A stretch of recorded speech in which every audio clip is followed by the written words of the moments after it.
All right, class. Today we are studying section 2.5, performing operations with complex numbers. We are going to be able to perform operations with the number I.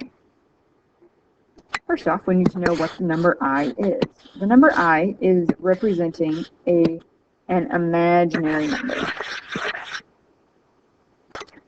It occurs when we take the square root of a negative number. I represents the square root of negative 1.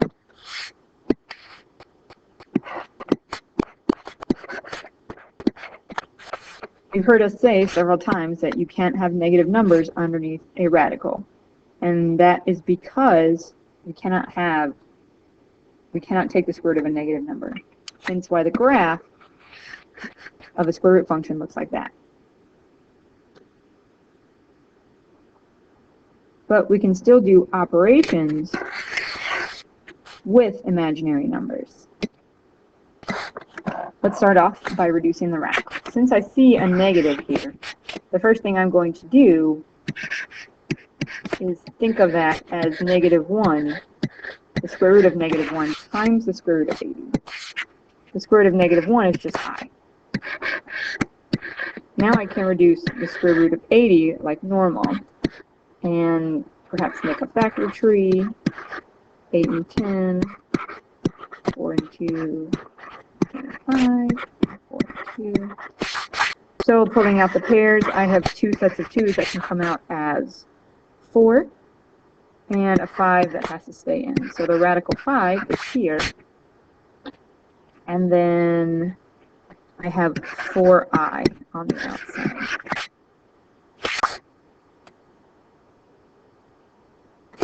For the next one, the square root of negative 124, again, the first thing I'm going to do is think of this as negative 1 times 124 and pull the I out.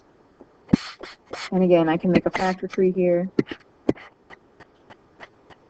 124 can divide by many things, but we can start off with 124 divided by 2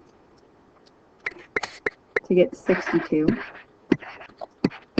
And 62 can divide by 2 as well to get 31. So the pairs can come out as one pair, so the reduced radical here would be 2i times radical 31. You can try this one on your own.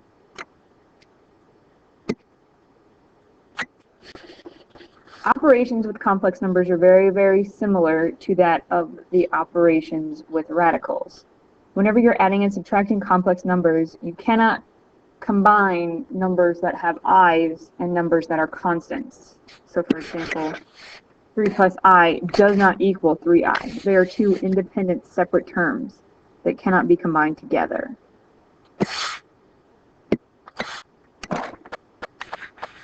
Whenever we express a complex number in standard form, it occurs with the constant number first and then the I. So I can combine constant numbers together. So the like terms here are 9 and negative 6, which make 3. And then I combine my i's together. Negative I plus 7i would be negative 1 plus 7, which is 6 for my coefficient. And that would be your number in standard form. For this next example, we are subtracting, so remember, the negative sign has to be applied to both numbers. So I have 3 minus 8, which is negative 5, and then 7i minus negative 2i, or plus 2i, so that makes plus 9. And again, both of these numbers are in standard form because the constant term is first and then the I term. Although we cannot graph complex numbers normally, we do have a complex plane for which we can plot numbers. It looks very similar to that of a normal Cartesian coordinate plane. The vertical axis is the imaginary axis, and the real axis would be the number for the coefficient. So if I wanted to plot this point, or this complex number, on the imaginary coordinate plane, my real component is 2, and my imaginary component is 3. So it would look like the point 2, 3 on the coordinate plane.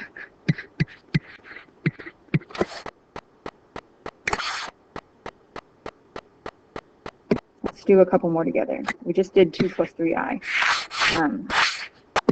So again, the vertical axis is your imaginary axis. And this is your real axis, your x-axis. So my real component for this next point is -1 and +2.